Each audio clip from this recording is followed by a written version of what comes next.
Hola, soy Hugo nuevamente y hoy quiero volver a leerles y compartir con mayor detalle lo que nuestro Señor nos quiere decir en el Evangelio según San Mateo capítulo 21.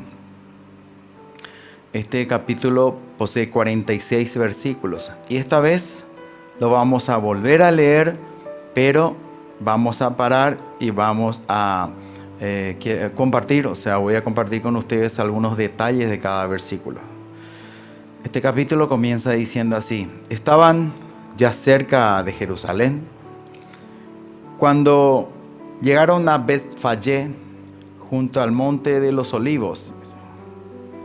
Jesús envió a 2 discípulos con esta misión.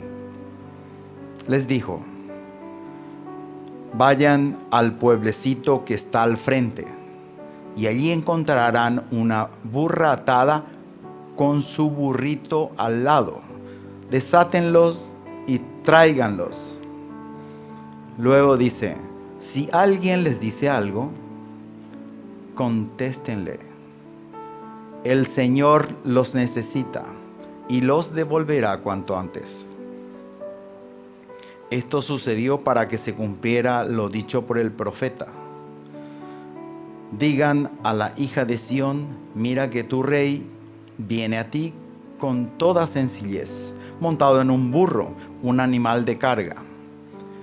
Aquí quiero compartir con ustedes un pequeño detalle. Cuando dice Jesús, vayan y traigan a 2 burros, la burra y el burrillo. Y Jesús entra montado en el burrillo. Y esto es para hacer que se cumpla una profecía. Y esto podemos también leer en Zacarías 9, versículo 9, en donde dice: salta llena de gozo, oh hija de Sión, lanza gritos de alegría, hija de Jerusalén, pues tu rey viene hacia ti. Él es santo y victorioso, humilde, y va montado sobre un burro, dice, sobre el hijo pequeño de una burra.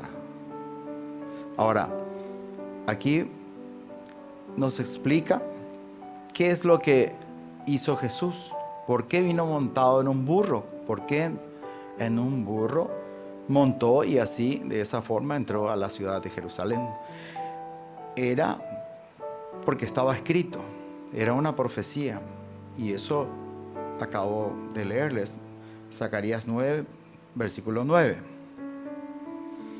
Y es importante también recalcar que él vino montado en el burrillo, no en la burra. ¿Por qué es importante eso? Porque si Jesús es rey para nosotros, tenemos que entender que nuestro rey no puede venir sentado sobre una mula que ya fue montada. Y dice burrillo porque el burrillo aún no había sido montado. Jesús fue el primero en montar ese animal. Luego dice: los discípulos se fueron e hicieron como Jesús les había mandado. Le trajeron a la burra con su cría, le colocaron sus mantos sobre el lomo y él se sentó encima. Había muchísima gente. Extendían sus mantos en el camino, o bien cortaban árboles o ramas de árboles con las que cubrían el suelo.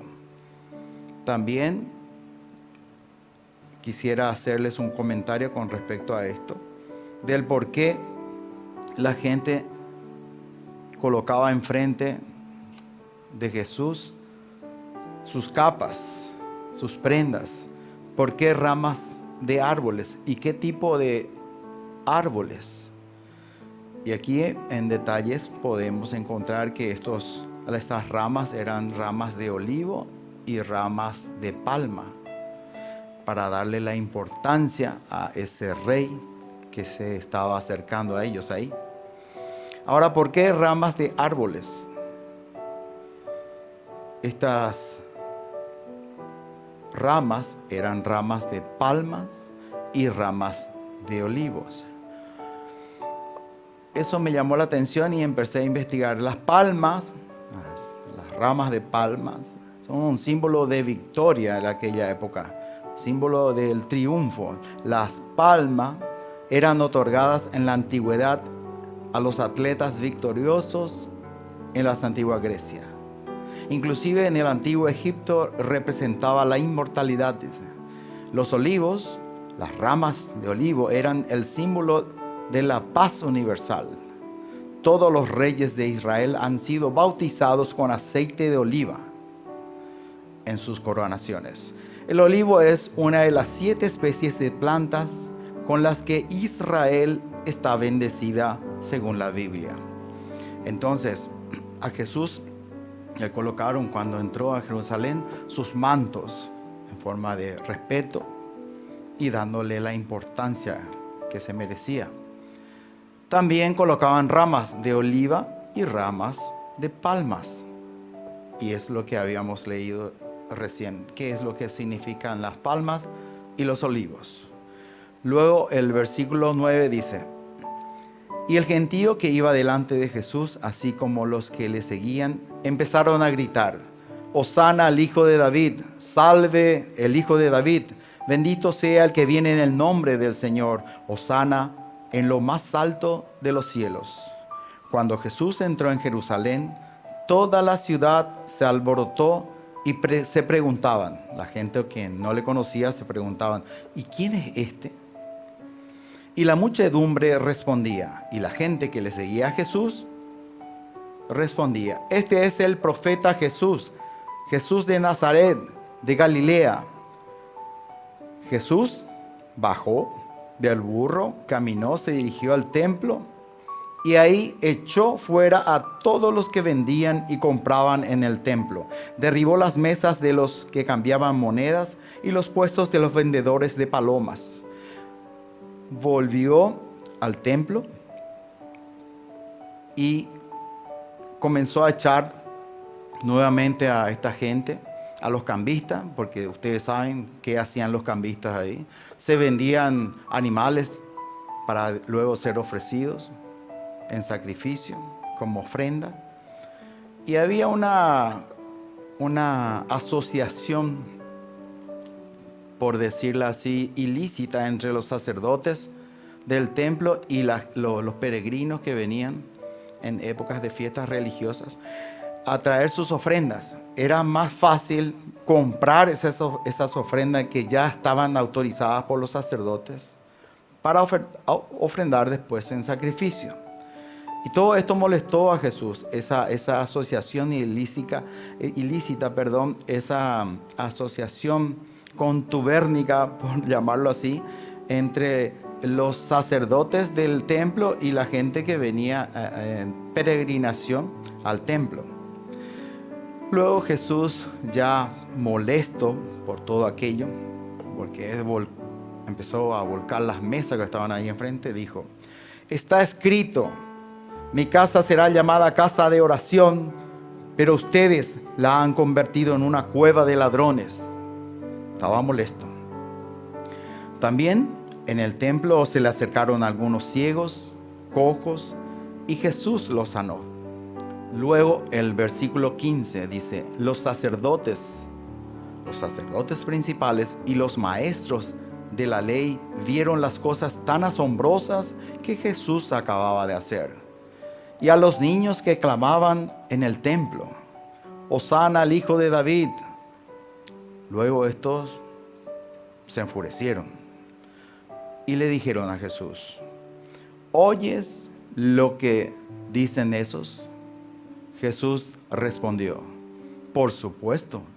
¿No han leído por casualidad esa escritura que dice: tú mismo has puesto tus alabanzas en boca de los niños y de los que aún maman? Enseguida Jesús los dejó y salió de la ciudad en dirección a Betania, donde pasó la noche. Jesús se retiró de Jerusalén y fue a esa pequeña ciudad llamada Betania. Luego, al día siguiente, regresó muy temprano Por el camino, Jesús sintió hambre. Divisando una higuera cerca del camino, se acercó, pero se encontró con nada más que hojas. Entonces dijo a la higuera: nunca más volverás a dar frutos. Y al instante la higuera se secó. Esto siempre a mí me llamó la atención y creo que es algo así como que Dios tiene el control sobre todo, sobre la naturaleza. En ese momento quiso alimentarse y no encontró el fruto y mandó secar esa higuera. Al ver esto, los discípulos se maravillaron y se preguntaban: ¿cómo pudo secarse la higuera tan rápido? Jesús escuchó esto y les declaró: en verdad les digo, si tienen tanta fe como para no vacilar, ustedes harán mucho más que simplemente secar una higuera. Ustedes dirán a este cerro: quítate de ahí y échate al mar, y así sucederá.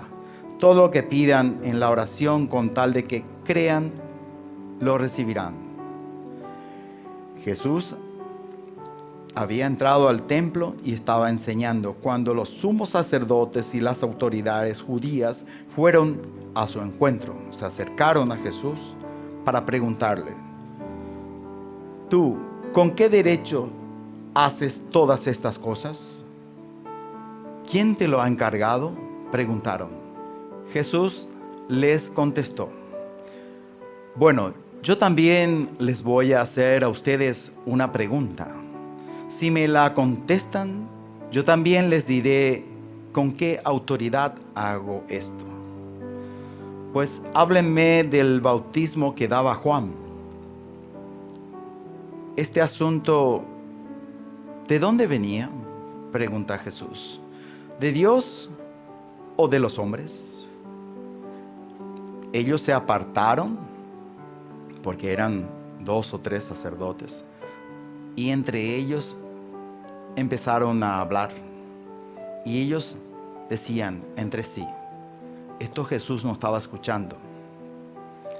Si decimos que este asunto viene de Dios, Él nos responderá quizás: pues, ¿por qué no le creyeron?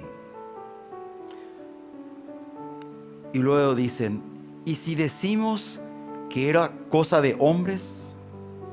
Cuidado con el pueblo, pues todos consideraban a Juan como un profeta. Entonces volvieron a Jesús y le respondieron: no sabemos. Entonces Jesús respondió: pues yo tampoco les diré con qué autoridad hago estas cosas. Y agregó Jesús: pero díganme su parecer. Un hombre tenía 2 hijos. Se le acercó el primero para decirle: hijo, hoy tienes que ir a trabajar en la viña. Y él le respondió: no quiero. Pero después se arrepintió y fue. Luego el padre se acercó al segundo y le mandó lo mismo. Este respondió: sí, ya voy, padre. Pero no fue. Ahora bien, pregunta Jesús: ¿cuál de los 2 hizo lo que quería el padre?, preguntó Jesús a los sacerdotes. Ellos contestaron: pues el primero. Entonces Jesús les dijo: en verdad se lo digo, en el camino al reino de los cielos, los publicanos, los que no creen en Dios, y las prostitutas andan mejor que ustedes. Creo que se entiende, ¿verdad? Luego explica esto: porque Juan vino a abrirles el camino derecho. Juan vino a mostrarles el camino, y ustedes no le creyeron, mientras que los publicanos y las prostitutas le creyeron. Ustedes fueron testigos, pero ni con esto se arrepintieron y creyeron. Sigue diciendo Jesús: escuchen este otro ejemplo. Había un propietario que plantó una viña, la rodeó con una cerca, cavó en ella un lagar. Lagar es el lugar donde la gente junta las uvas, luego las comienzan a pisar para que salga el zumo. Y levantó una torre para vigilarla. Después la alquiló a unos labradores y se marchó a un país lejano. Cuando llegó el tiempo de la vendimia, de la cosecha, el dueño mandó a sus sirvientes que fueran donde aquellos labradores para cobrar su parte de la cosecha. Pero los labradores tomaron a los enviados, dice Jesús, apalearon a uno, mataron a otro y al otro lo apedrearon. El propietario volvió a enviar a otros servidores más numerosos que la primera vez, pero los trataron de la misma manera. Por último, dice Jesús, envió a su hijo, pensando, bueno, a mi hijo quizás lo respeten.